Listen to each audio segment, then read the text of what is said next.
All right, welcome back, everyone. So we're going to bring our next presenters up very, very shortly. And I noticed I was told I was still live, so thankfully I didn't say anything incriminating or very, very silly. But yeah, I thought that was a really good presentation. So to introduce the next speakers that we have coming up, they're going to be talking around cybersecurity in education, which is also kind of close to my heart because I had my first professional experience in cybersecurity and sysadmin actually was working for Education Queensland. So I'd like to bring Billy and Goran up to the stage, and they're both from the University of Western Australia, and they're going to be talking about cybersecurity, threats, challenges, and definitely the opportunity that's around in the university sector. So without further ado, I'll jump out, and if you do have any questions, please pop them in the chat or in the Q&A. Thank you very much, guys. Thanks, Lucas, and welcome to obviously cybersecurity in education. Thank you for everyone attending today. We really appreciate it. So we'll kick off and we will go straight into who we are. So my name is Billy Hunter. I'm the Cyber Ops Manager at UWA. I've been here about 4 years. I've got approximately 13 years security experience in higher education and the health sectors, and unfortunately my AusCERT 2020 shirt didn't fit me, so I'm thinking that's a slim fit. Goran Mitrovic, he's the Cyber Security Operations Specialist, so he's a Cyber Transformation Product Owner, and he's been here 12 years at UWA. He's part of the furniture. And he's got 10 years cyber experience in obviously higher education and government as well. The interesting fact about Goran is that I'm going to get his larger shirt because mine doesn't fit. So we're going to cover the threat landscape today. So what is UWA seeing? Some of the challenges, so what it was like before and what it was like after. Some of the data ingestion challenges, some of the data analysis, and obviously the gaps that we identified. We're going to chat about obviously the reporting, the metrics, and the alerting as well. We're going to have a quick chat about threat intelligence and how UWA are utilising threat intelligence and how it's a benefit to proactive threat detection.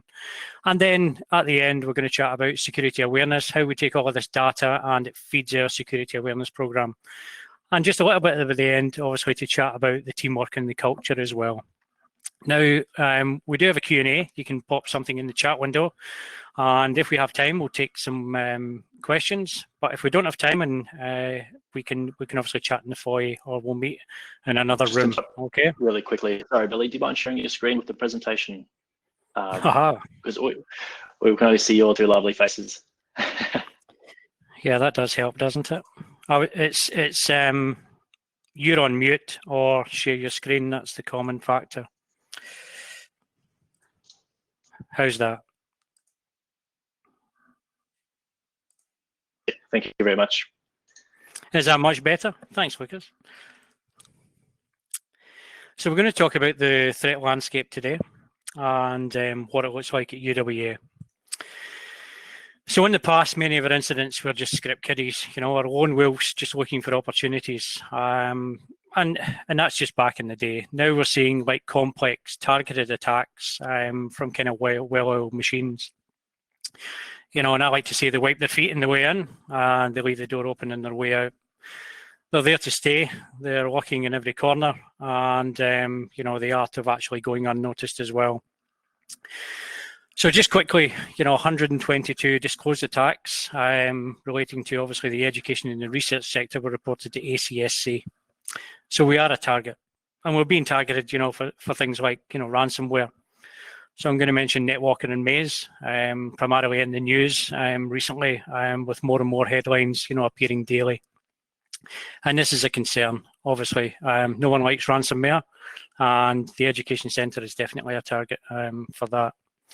We're also seeing a rise in DDoS attacks. So we're seeing multiple people scanning our external assets and just trying to scrape stuff. So that's quite interesting. We're looking for those patterns.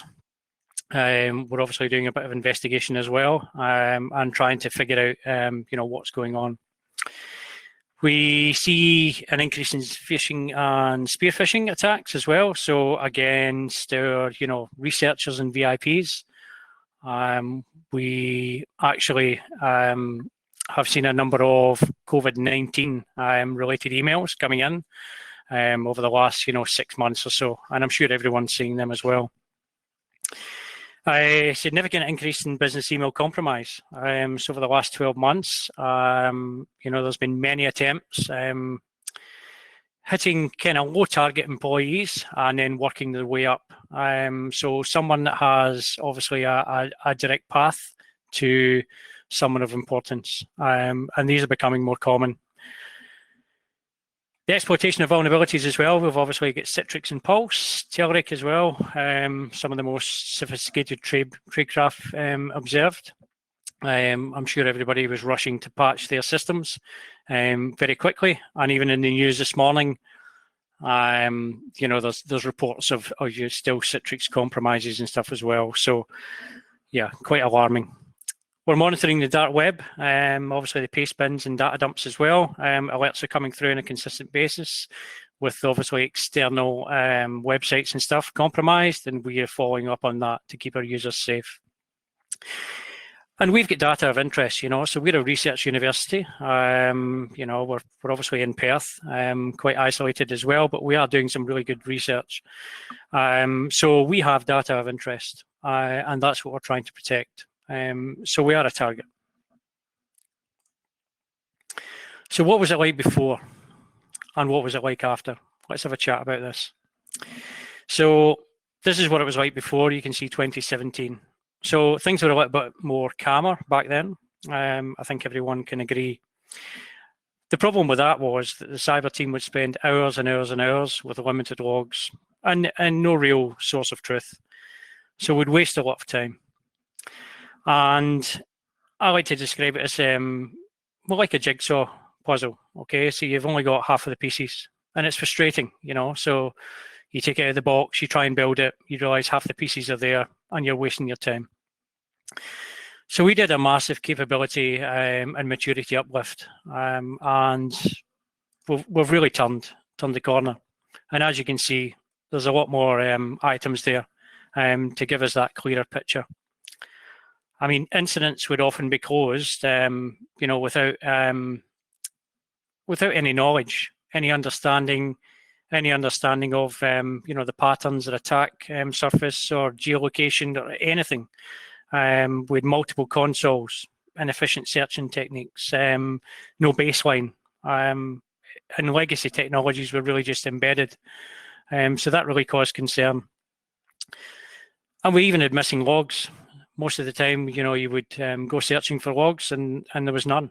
And one of the benefits we had was to, map out an internal network. Finally, we understood what was out there. We understood our external footprint. We identified the gaps. We were able to do proactive detection of attacks and obviously their patterns as well. And we found out what end users were up to. It was the insider threat, and we were interested in that as well. So again, we had the bigger picture. So what were the challenges? Everyone loves logs. You start off with one log, and then suddenly it becomes multiple logs. And then before you know it, you've got too many logs. And that's the issue. You really need to have a plan. You need to define your requirements straight off the bat. And not just ingest everything. Start small, that's our tip. And you'll come across, as I say, varying log formats and obviously sources. They're in different formats and stuff. What's the logic of the logs? What format are they in? Do they even exist? That was just some of the challenges that UWA faced in the very beginning. And it's not a race.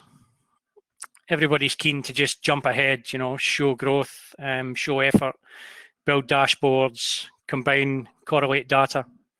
Take your time. You need to plan. So start small, build some use cases. We suggest probably 5 to 10, and then obviously gather the feedback and then refine them. If you don't do that, you're going to get a lot of noise. And that noise is going to actually just get in the way. And that's what we found. We made mistakes in the beginning. And definitely develop a roadmap. That's definitely a tip that I would suggest. Have a plan. So in 3 months, you're going to have 5 to 10 use cases. In 6 to 12 months, you're going to have 20 to 30 use cases. And what are those use cases as well? And Goran, he'll chat through this later on in the presentation. And we suggest, obviously, starting with your crown jewels. What's important? What's the most critical systems in your network? What should you be monitoring? We also suggest, obviously, aligning with the MITRE ATT&CK framework, but don't try and cover all of these vectors. You're going to waste your time. You're never going to cover it. So try and align that with who's trying to attack you. And as I said earlier on, that's down to identifying the patterns. So the data allowed us to measure some metrics. So we, applied a new control, or we tweaked something. We could show value back to the business, and that's what it was all about. It was about, we're going to turn A, B, and C on, and this is going to deliver E, F, and G, and that's very important. And again, use agile methodology. You're going to be constantly pausing, reevaluating, readjusting, figuring out what you're doing, because this was a beast. It was a beast of a project. And what did the data tell us? Well, we had gaps. We had lots of gaps. It gave us an overview, as I said, of our network, and it gave us the good, the bad, and obviously the downright ugly. We had assets, obviously, we didn't realise that were exposed, and we had coverage issues with some of our platforms as well. We thought we had coverage, we didn't. And obviously the health of our estate was questionable. But that was good, because we had a start. We knew what we were up against, so we digested that data and had a really good understanding of our risk posture. And obviously what was required to uplift the capability as well. So the hard work started. So I'm going to pass you over to Goran just now. And he's going to go, a bit more in depth at, the reporting and metrics.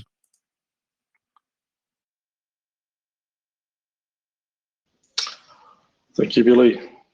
Okay, well, as Billy has mentioned, we're on this journey of maturity uplift. So what we're going to discuss in the next few slides is just look at a little bit more detail in terms of the journey we took, some of the factors that we considered when we're planning and building out our roadmaps. We obviously can't cover a lot due to time constraints, so it might seem a little bit high level, but we're happy to share more information later on. Okay, so we'll kick off by looking at where we started basically. So I guess what we're about to look at here is the journey that UWA has taken over the last 12 to 18 months, and I hope that what we shared will help others. We're still on this journey. I don't think it ever ends for us, but we've definitely made a step in the right direction. We've learned a lot. I'm a firm believer that knowledge is power, and without knowledge and facts, improvement is often achieved by trial and error. In cyber, I think for many organizations, particularly for us, there's little time for experimenting and second guessing ourselves. Therefore, having facts will help us drive improvements in defenses. That'll help us keep up with the ever-growing threat landscape that Billy just described in detail earlier on. So accurate data, logs, and intel are vital, and they will help generate metrics and alerts that will give factual information to help us move the needle in the right direction. In our case, we want to be more proactive rather than reactive, which I think we're on our path to getting there. So what we're about to share with you wasn't an easy feat. We're constantly learning and refining, and we're not afraid to make mistakes and learn from them. And I think that's probably one of the most important things. Have a plan, have a roadmap, be prepared to learn, go back, review, revise. That's one thing that we've learned, and working in an agile methodology definitely helps that. So what were our main drivers? As mentioned briefly before, I think our goals were to lift our cyber maturity in detect and protect domains. And to achieve this, we need to increase visibility. We wanted to turn the data and the logs and intel into meaningful metrics and alerts. We wanted to maximize our technology to help us identify and mitigate threats. we want to be in a position where we can investigate and understand the whats and the whys. So as Billy mentioned before, there was a lot of frustration in the past where we just didn't have those capabilities. Something happened, we found that after the fact, but we didn't really understand why it happened. And we wanted to use this data and knowledge to help us make informed decisions to mitigate these threats and risks into the future and to refine and improve our controls. So ultimately, how did we achieve that? We set out a simple plan, and that was to increase visibility, which would ultimately help us detect the known bad. We can then use that information to help us reduce our exposure. And it'll help us move towards threat hunting, so looking for the unknowns that are not so obvious. And we're certainly heading in that direction, and we're moving towards that head threat hunting space now. So some of the top tips, I think some have been mentioned before. I think it's important that when you start and look at any of this, don't try and boil the ocean. I think we discovered this pretty quickly. They're trying to do too much at once. You're setting yourself up for failure. Focus on really what's important and go for the quick and easy wins.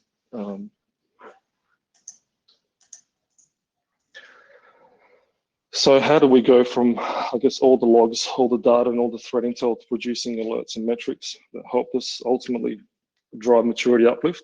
We asked ourselves some simple questions to help us derive what was important to us. We also accepted the fact that we'll never be able to block all the bad stuff. We're in higher education after all. We're not a bank. We're made up of many types of, I guess, users. We have managed, unmanaged affiliates on a network, etc. It's a challenging environment.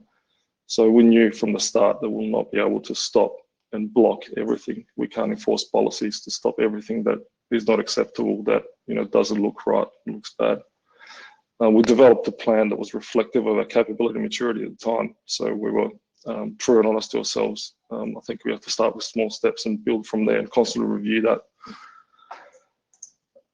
What we did is we started with some use cases, and again, what you can see here are some high-level typical use cases. And for us, it was all around prioritizing use cases where logs and data was present and easy to obtain. And we had a couple of goes at this. And initially, we were pretty ambitious around what we wanted to get, and we quickly found that without the logs and the data to support those, we were not really getting anywhere. We're getting bogged down and trying to get information and logs that wasn't present, rather than focusing what was available to us and making the most of it.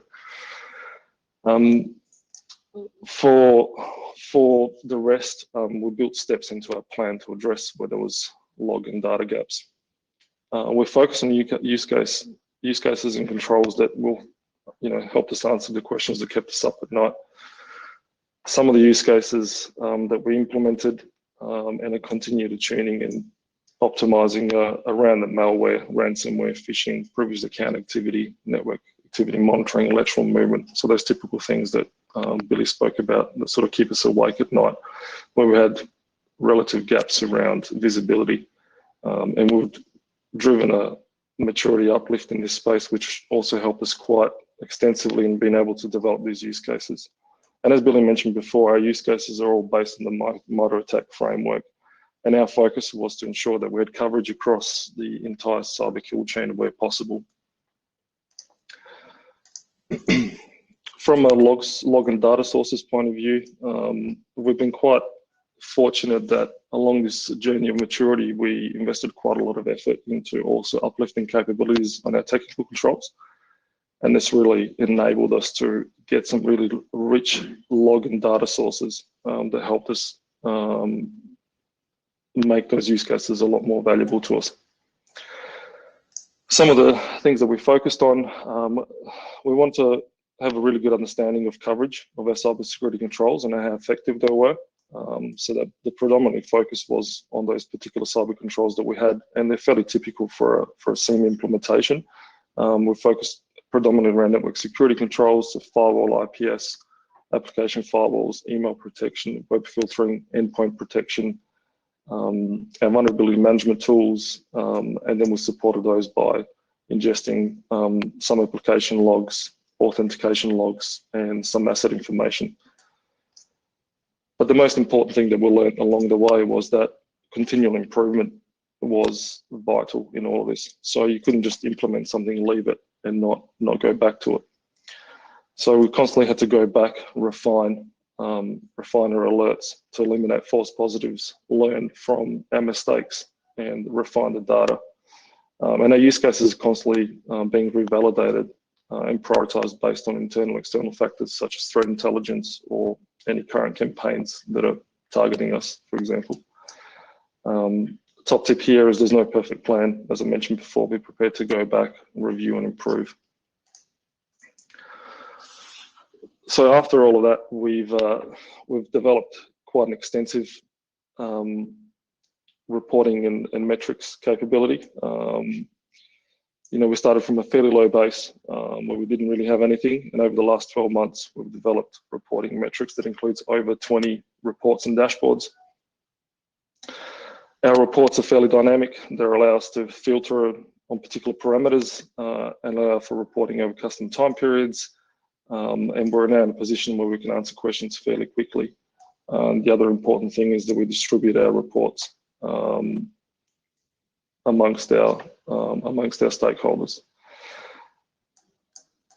So our reporting hierarchy structure looks, I'm going to share this with you right now, so it looks a little bit like this. So we start at the very bottom. We've got operational level dashboards and reports. The primary focus of those is for alerting and monitoring of cyber-related threat events. And these reports are predominantly used by cyber operation and infrastructure teams. On top of that, we've developed a number of second-level reports.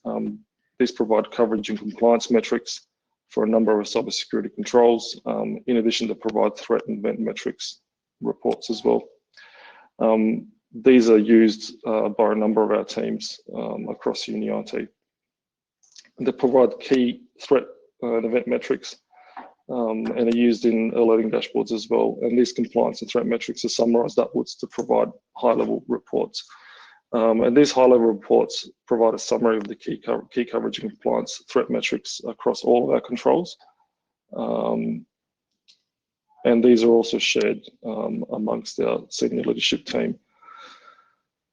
So what we're going to cover in the next few slides is, as you can see, we've got quite an extensive number of reports here. We'll just deep dive into a couple of them. We'll specifically look at external exposure and asset encryption, just to demo some of the capability that we have.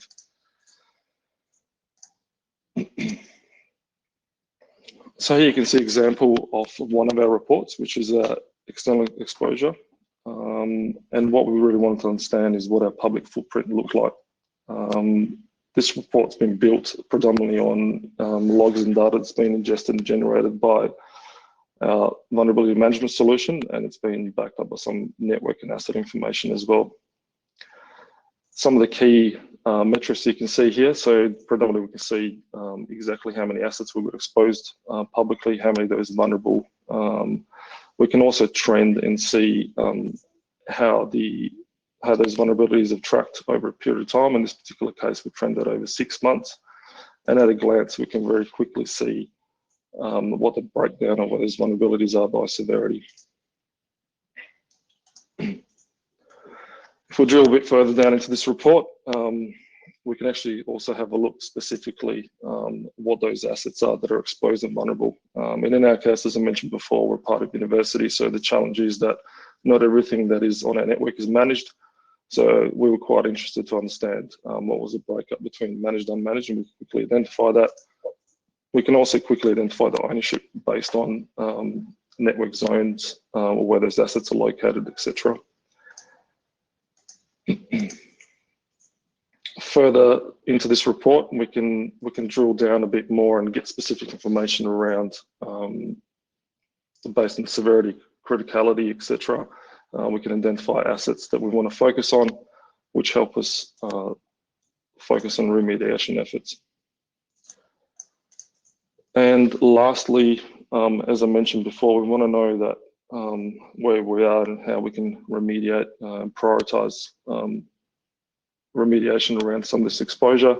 So what we also do, we fine-tune our use cases to generate alerts and trigger high severity alerts for targeted systems that we know are at risk or exposed based on the data that we gather from what we've just seen. So in this particular case, our use cases generate high value alerts that basically tell us that if we know that a critical system is exposed, we can actually do something about it.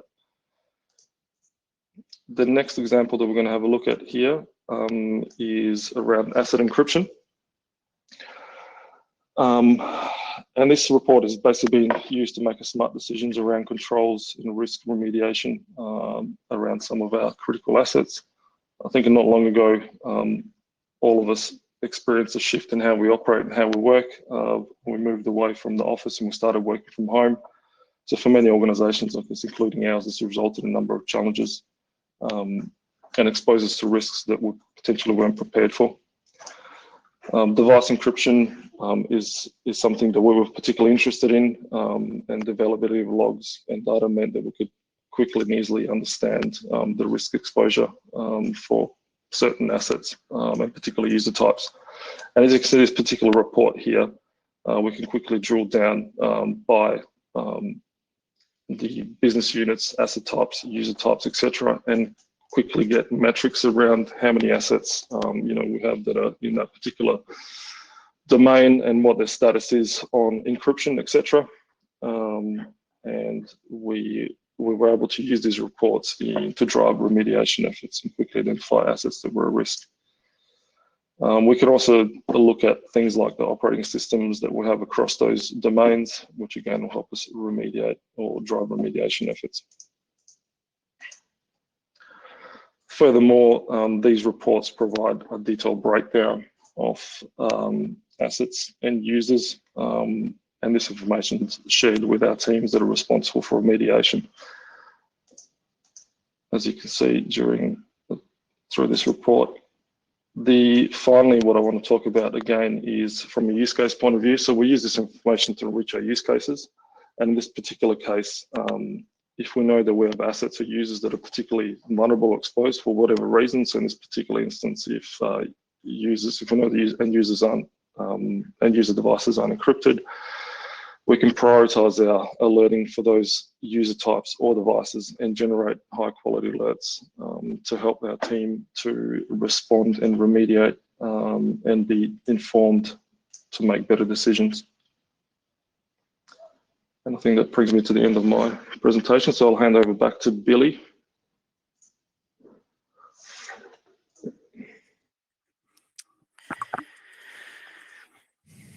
Thanks, Goran. Yeah, we're just going to chat about threat intelligence just now. Okay. Obviously, how important threat intelligence is, and it's like having an extension to your team. So, what is threat intelligence? Everybody probably knows it's to act with purpose and context to proactively reduce threat and risk, and obviously to give us or kind of slant the balance in our favour. And this is kind of how we're using it. Okay, so we ingest all of the data and we overlay with the threat intel providers.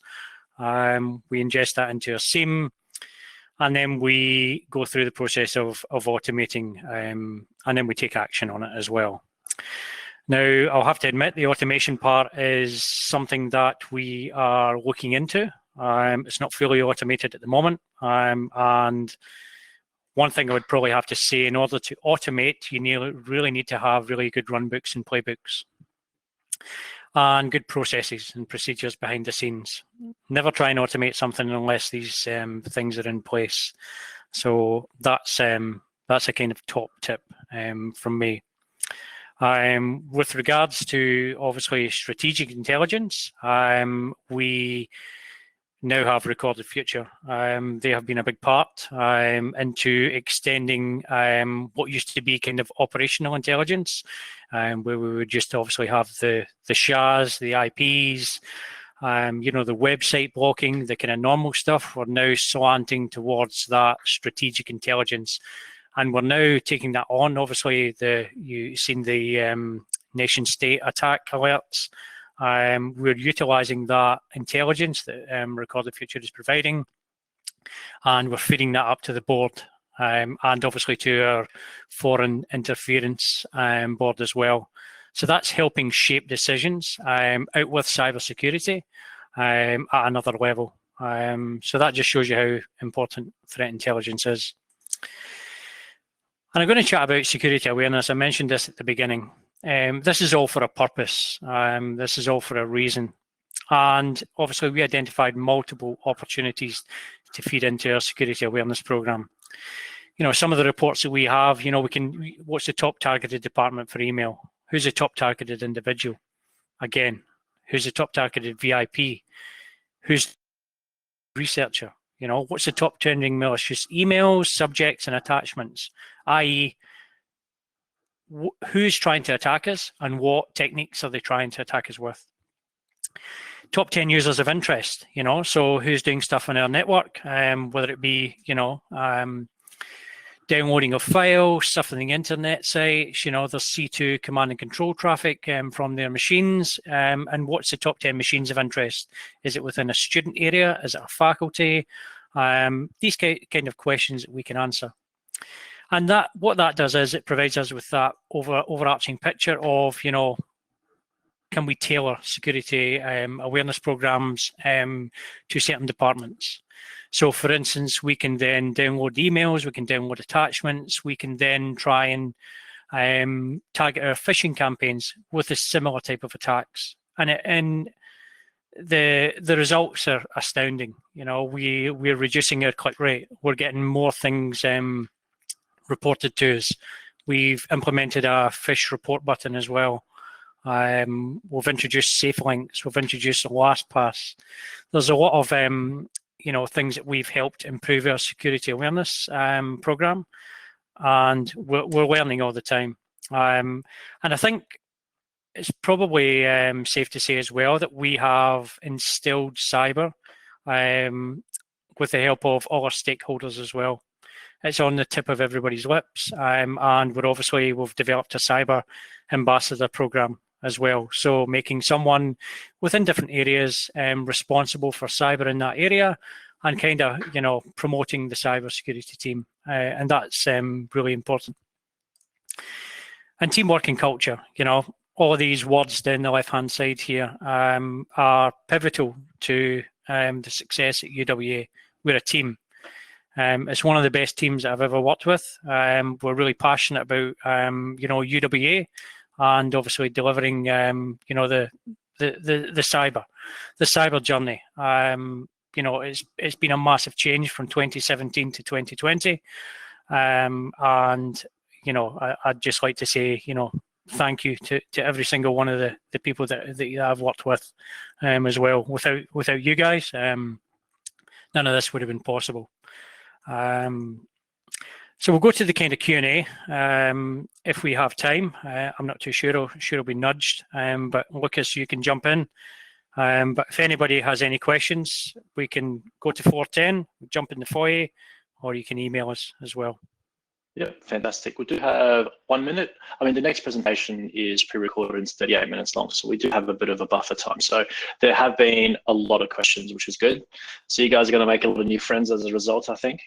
And jump into the Q&A bit, and the main area was how much effort was this? Obviously, it's run over a few years, but ultimately, how much effort was there? Yeah, I could probably answer that. We've went from a very small team. So 2016, 2017, there was around about 2 to 3 people within the cyber team. We have increased our headcount to 7, and obviously we've brought on other resources as we went along the journey. There is a lot of effort to obviously uplifting your capability and maturity across the sector. And that's with infrastructure, it's processes, it's transformation, it's getting rid of the noise. So we did a lot of cyber work, which was non-beneficial to the team. We brought in a new associate director at the start of our journey, who's very focused and very driven as well. And he's came from a banking background as well. And really, he's been at the helm.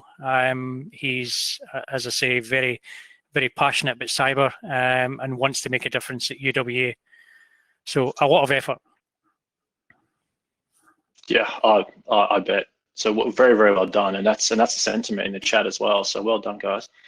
You know, looking at where you were and where you are now, it's absolutely fantastic. So moving on to the next question really quickly. Is the data captured and reported in any kind of tool? Do you use any tooling? And I know there's a few questions around the dashboard. So I think you know, if you can kind of maybe answer both of those around tooling and dashboard and how it's created. Yes, I can probably jump in and answer that one. So the tool that we're currently using, so all that we demoed in respect to the dashboards, so it's all created in Splunk. So it is a tool of choice at present. So we're ingesting a variety of logs as a covered, and Splunk is quite powerful and allows us to be quite flexible in terms of what we're doing. So we've been able to be pretty creative and create some of those reports and dashboards that will really help us answer some of those questions. Yeah, I guess just from an analysis and threat hunting point of view, and just understanding what's happening. So it's quite heavily utilized by the team at the moment. Fantastic. Well, that's it for time in terms of questions, but there are plenty more. So you chaps will hopefully be around for the next few hours and maybe answer a lot of questions and make some new friends. Yeah, not a problem. Fantastic. Particular room and. Yeah, I think we'll jump to 410 if that's okay. You'll see myself and Goran in one of the rooms. Feel free to jump in. Any questions? No problem. Fantastic. Thanks. All right. Thanks again, guys, and all the best. Take care. Cheers. Thank you. Thanks very much.